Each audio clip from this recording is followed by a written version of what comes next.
Hello students, IT brain में आपका स्वागत। आज हम IE इरोडोव के प्रॉब्लम 3.17 पे डिस्कस करेंगे।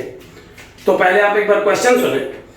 Suppose the surface charge density over a sphere of radius capital R depends on the polar angle theta as sigma equal to sigma naught cos theta, where sigma naught is a positive constant, so that such a charge distribution can be represented as a result of a small relative shift of two uniformly charged balls of radius r whose charges are equal in magnitude and opposite in sign. On the basis of this presentation, find the electric field strength vector inside the given sphere.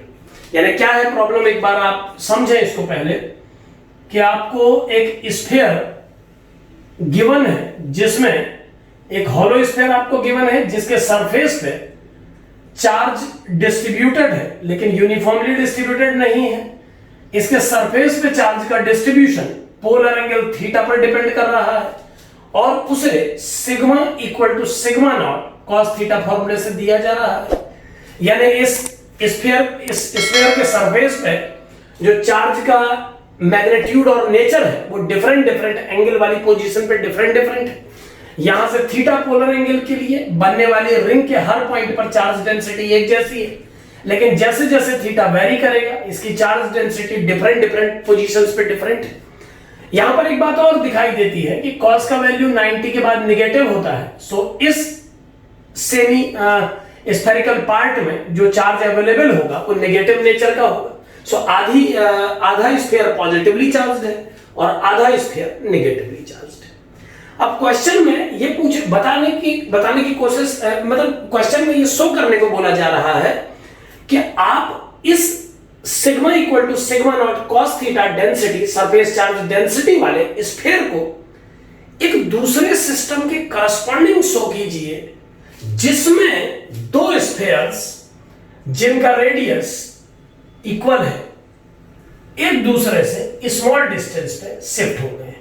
जैसे मान लें कि ये एक sphere है जिसका radius r है और आपने एक दूसरा स्फीयर जिसका रेडियस सेम है लेकिन उस स्फीयर में अपोजिट नेचर का चार्ज अवेलेबल है। यानी प्रॉब्लम को ऐसे समझें कि आपके पास एक स्फीयर है, एक सॉलिड स्फीयर जिसमें रो डेंसिटी का चार्ज अवेलेबल है और एक दूसरा स्फीयर जिसमें माइनस रो डेंसिटी का चार्ज अवेलेबल है। आपको दिया जाता है और आपसे बोला जाता है कि आप इन दोनों को एक दूसरे के ऊपर कवर करें लेकिन उनके सेंटर्स के बीच में एक मिनिमम डिफरेंस छोड़ते हुए ऐसा करें।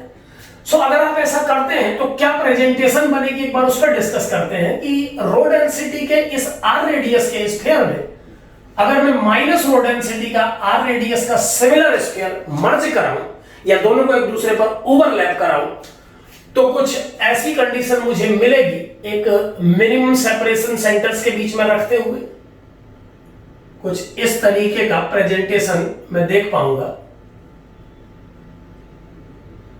मान लेते हैं कि ये सेंटर है उस स्फीयर का जो डार्क लाइन से शो किया गया है और जो लाइट लाइन से डैश लाइन से शो किया गया सर्कल स्फीयर है, मान लेते हैं उसका सेंटर इस पुराने वाले स्फीयर के सेंटर से एक छोटी सी डिस्टेंस पर सेपरेटेड है।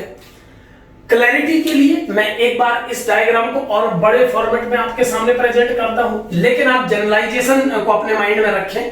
आप ये मानते हुए इस क्वेश्चन पे क्वेरी करें या इस क्वेश्चन को समझें कि ये स्फीयर्स बिल्कुल क्लोज लाए जा चुके हैं और अब इनके सेंटर्स के बीच में जो सेपरेशन है वो बिल्कुल मिनिमल है। आप जब क्वेश्चन करें तो आप इस कंडीशन को अपने माइंड में क्रिएट रखें कि इन दोनों स्फीयर्स के सेंटर्स के बीच में जो डिस्टेंस है वो बहुत कम है। क्लैरिटी के लिए मैंने इनको थोड़ा ज्यादा डिस्टेंस पे दिखा दिया है। सो एक स्फीयर का सेंटर मान लेते हैं प्रीवियस जो पहला स्फीयर बना था उसका सेंटर O1 है और दूसरे स्फीयर का सेंटर O2 है और इनके बीच का ये सेपरेशन मान लेते हैं स्मॉल r है। स्फीयर का रेडियस कैपिटल R गिवन है। तो यहां पर ध्यान दें कि अगर हम दो सॉलिड स्फीयर्स को जिनमें रो और माइनस रो डेंसिटी का चार्ज है इस तरीके से एक दूसरे पे ओवरलैप करके उनके सेंटर्स को स्लाइट डिस्टेंस पे मेंटेन करते हैं तो इस r डिस्टेंस के कारण ये जो सेपरेशन इनकी बाउंड्रीज पर या किसी भी पोजीशन पर होगा ये सेपरेशन हर जगह पे r ही होना चाहिए। क्योंकि एक स्फीयर को दूसरे स्फीयर के बिल्कुल ऊपर मर्ज करके उससे स्मॉल शिफ्ट किया गया है। तो स्मॉल शिफ्टिंग के कारण जो सेपरेशन होगा वो हर प्लेस पे हॉरिजॉन्टली आर के ही बराबर आना चाहिए। यहां पर हॉरिजॉन्टल में एक्स एक्सिस की डायरेक्शन को मान रहा हूं। सो ये सभी सेपरेशंस अगर आर के इक्वल है तो किसी थीटा एंगल वाली पोजीशन पर अगर हम इस सेपरेशन को रेडियली कंसीडर करें तो उसका वैल्यू हम कैलकुलेट कर सकते हैं। वो कैसे कैलकुलेट होगा एक बार समझे कि अगर ये एंगल थीटा है तो इस हॉरिजॉन्टल सेपरेशन के आर होने के कारण इस आर का जो कंपोनेंट रेडियली कंसीडर होगा उसे आर कॉस थीटा होना चाहिए। यानी ये जो थिकनेस है यहां पर ये आर कॉस थीटा है। सो अगर मैं इन दोनों स्फीयर्स को एक दूसरे से स्मॉल शिफ्टिंग देने के बाद इनर सरफेस पर प्लस और माइनस के इनर बल्क पे प्लस और माइनस के न्यूट्रलाइजेशन के बाद, क्योंकि केवल बाहर के जो स्ट्रिप्स हैं उन्हीं पे चार्ज बचेगा, तो अगर मैं उस चार्ज से बने हुए सिस्टम को एक हॉलो स्फीयर कंसीडर करूं तो सबसे पहले मैं ये कैलकुलेट करना चाहूंगा कि उस हॉलो स्फीयर के इस रीजन पर थीटा पोलर एंगल वाली पोजीशन पर चार्ज का डेंसिटी मैं क्या कंसीडर कर सकता हूं। सो उसके लिए सबसे पहले मैं इस पोजीशन पे चार्ज कैलकुलेट करता हूं। तो मान लेते हैं यहां पर मैंने एक डीए एरिया का छोटा सा सिलेंडर कंसीडर किया, और चूंकि हम देख चुके हैं कि इस सिलेंडर का जो लेंथ होगा वो आर कॉस थीटा होगा, तो इस सिलेंडर में जो चार्ज की टोटल मैग्नीट्यूड होगी उसे रो इनटू इसका एरिया ए मानते हुए rho into A into R cos theta होना चाहिए। यहां पर एक स्मॉल एरिया को कंसीडर किया जा रहा है। एक बात यहां पर और माइंड मेकअप रखें कि कई बार ये सुन करके स्टूडेंट इस कंफ्यूजन में आता है कि एक स्फेरिकल केस में सिलेंडर कैसे कंसीडर किया गया। तो आप यहां पर ध्यान रखें कि आप एक इनफाइनाइटली स्मॉल पार्ट लेकर के एक सिलेंडर को इमेजिन कर रहे हैं। सो आप यहां पर एक सिलेंडर इमेजिन कर सकते हैं। सो उस सिलेंड्रिकल रीजन में टोटल चार्ज का मैग्नीट्यूड इतना होना चाहिए। लेकिन अगर इसी चार्ज को इस लोकेशन की सरफेस डेंसिटी के टर्म में मैं प्रेजेंट करूं तो सरफेस डेंसिटी के टर्म में इसे होना चाहिए सिग्मा इनटू एरिया। सो अगर मैं इन दोनों रिजल्ट्स को कंपेयर करता हूं तो मैं देख पाता हूं कि रो इनटू आर कॉस थीटा का वैल्यू सिग्मा के इक्वल होगा। यानी मैं ये कहना चाहता हूं कि अगर हम दो सॉलिड स्फीयर्स को एक दूसरे के ऊपर कंप्लीटली मर्ज करने के बजाय अगर हम दोनों स्फीयर्स को एक दूसरे पे कंप्लीटली मर्ज करें और उनमें अपोजिट नेचर का चार्ज होगा तो सिस्टम न्यूट्रलाइज हो जाएगा। तो अगर मैं उन दोनों स्फीयर्स को कंप्लीट मर्ज ना करके बिल्कुल मिनिमल सेपरेशन छोड़ते हुए मर्ज करूं तो केवल एक्सटर्नल बाउंड्रीज पर ही चार्ज रह जाएगा और बल्क का सारा चार्ज जीरो हो जाएगा। सो इस कंडीशन में बची हुई बाउंड्रीज को अगर एक हॉलो स्फीयर से कंपेयर करने की कोशिश की जाए तो मैं आपको यह समझाने की कोशिश कर रहा था कि उस हॉलो स्फीयर के सरफेस पे जो चार्ज रिमेनिंग होगा या जिस अरेंजमेंट के हिसाब से वो चार्ज उस हॉलो स्फीयर के सरफेस पे बैठाना होगा वो surface charge density rho r cos theta के बराबर होनी चाहिए। अब यहां पर अगर इस रो आर टर्म को सिग्मा नॉट से कन्वर्ट कर दिया जाए तो आप देख पाएंगे कि ये अरेंजमेंट भी sigma equal to sigma naught cos theta वाले अरेंजमेंट में कन्वर्ट हो जाएगा। तो इस तरीके से इस क्वेश्चन का पहला पार्ट हम शो कर सकते हैं जिसमें ये बोला गया है कि आप शो करके दिखाएं कि दो स्फीयर्स सॉलिड स्फीयर्स जिनमें सिमिलर डेंसिटी का चार्ज है, जिनकी रेडियस सेम है और चार्ज का नेचर अपोजिट है, अगर एक दूसरे से स्मॉल रिलेटिव शिफ्टिंग के साथ रखे जाएं तो उन दोनों का नेट आउटकम वैसा ही दिखना चाहिए जैसा उस हॉलो स्फीयर का दिखता है जिसमें sigma equal to sigma naught cos theta density का चार्ज अवेलेबल है। सो इस पार्ट में हमने ये शो करने की कोशिश की कि ये दोनों अरेंजमेंट एक दूसरे के बिल्कुल इक्वल है। यानी दो सॉलिड स्फीयर्स को बिल्कुल क्लोज लाने से एक वैसा ही अरेंजमेंट तैयार हो जाता है जैसा वो अरेंजमेंट होता है जो हॉलो होता है और sigma equal to sigma naught cos theta को फॉलो करता है। ये क्वेश्चन का पहला पार्ट है। दूसरे पार्ट में इस सब्जेक्टिव क्वेश्चन में ये बोला गया है कि आपने इस डिस्कशन के बेस पे इस कंडीशन में इस स्फीयर के चार्ज के कारण इसके अंदर किसी भी पॉइंट पर इलेक्ट्रिक फील्ड की वैल्यू कैलकुलेट करके बताएं। यानी दूसरे पार्ट में हमको इस स्फीयर के अंदर किसी भी आर्बिट्रेरी पॉइंट पर इलेक्ट्रिक फील्ड कैलकुलेट करने को बोला गया है। सो कैसे वो इलेक्ट्रिक फील्ड कैलकुलेट करेंगे वो देखें। इस रिजल्ट का यूज करके चूंकि हमसे इस आउटकम को निकालने को बोला गया है क्वेश्चन में, इस सिग्मा बराबर sigma naught cos theta density वाले चार्ज के कारण इसके अंदर किसी पॉइंट पर इलेक्ट्रिक फील्ड की वैल्यू पूछी गई है इनसाइड द गिवन स्फीयर।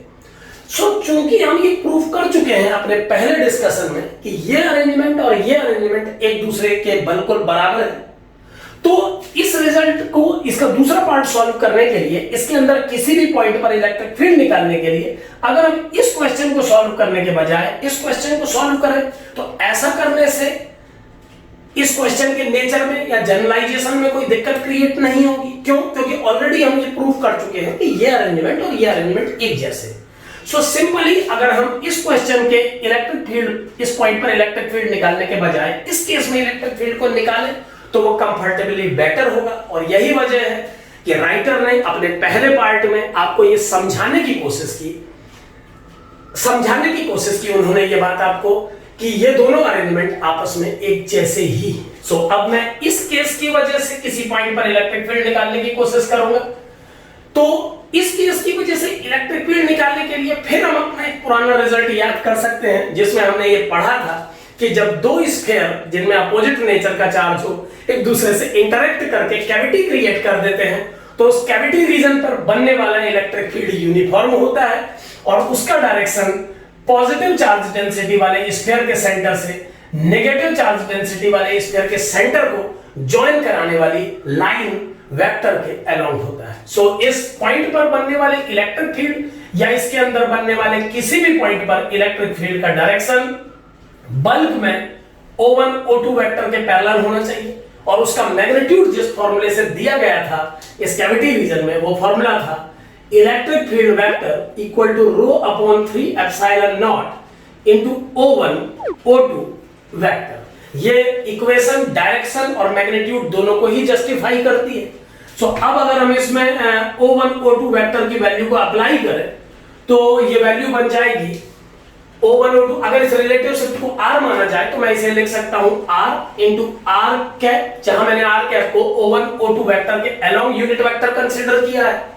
और चूंकि हम इस रिजल्ट में देख पाए थे कि इस रिजल्ट का रो आर और प्रीवियस रिजल्ट यानी कि इस सिग्मा बराबर sigma naught cos theta density वाले होलो स्फीयर का सिग्मा नॉट आपस में इक्वल है। सो रो आर को सिग्मा नॉट से कन्वर्ट करने पर ये रिजल्ट बन जाएगा sigma naught upon 3 epsilon naught into r cap. यहां पर ध्यान दें कि r cap positively charge sphere के सेंटर से नेगेटिवली चार्ज स्फीयर के सेंटर को ज्वाइन कराने वाली लाइन के वेक्टर को बोला जा रहा है। तो इस तरीके से sigma equal to sigma naught cos theta surface charge density वाले किसी हॉलो स्फीयर को दो सॉलिड स्फीयर से बनने वाली कैविटी वाले रिजल्ट से कंपेयर करके हम इस रिजल्ट को अचीव कर सकते हैं। ये एक बहुत ही इंपॉर्टेंट रिजल्ट को डिराइव करवाया है यहां पर IE इरोडो ने। इस रिजल्ट से हम सीख पाए हैं कि दो सॉलिड स्फीयर्स जब आपस में कोरिलेट होते हैं या आपस में एक दूसरे पर मर्ज किए जाते हैं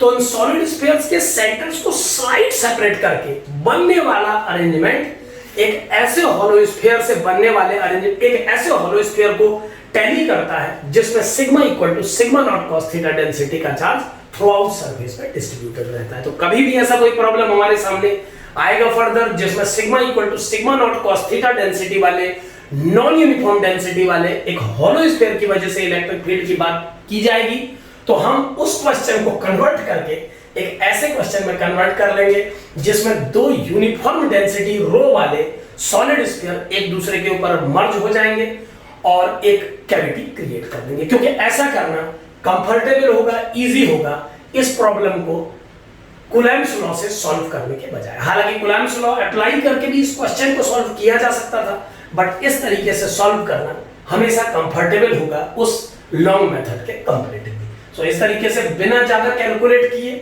हम ये निकाल पाए कि इस रीजन के किसी भी पॉइंट पर इलेक्ट्रिक फील्ड का जो वेक्टर है वो sigma naught upon 3 epsilon naught into r unit vector है, जहां r unit vector positive charge density वाले स्फीयर के सेंटर से नेगेटिव चार्ज डेंसिटी वाले स्फीयर के सेंटर को ज्वाइन कराने वाली लाइन के अलोंग है। Thank you.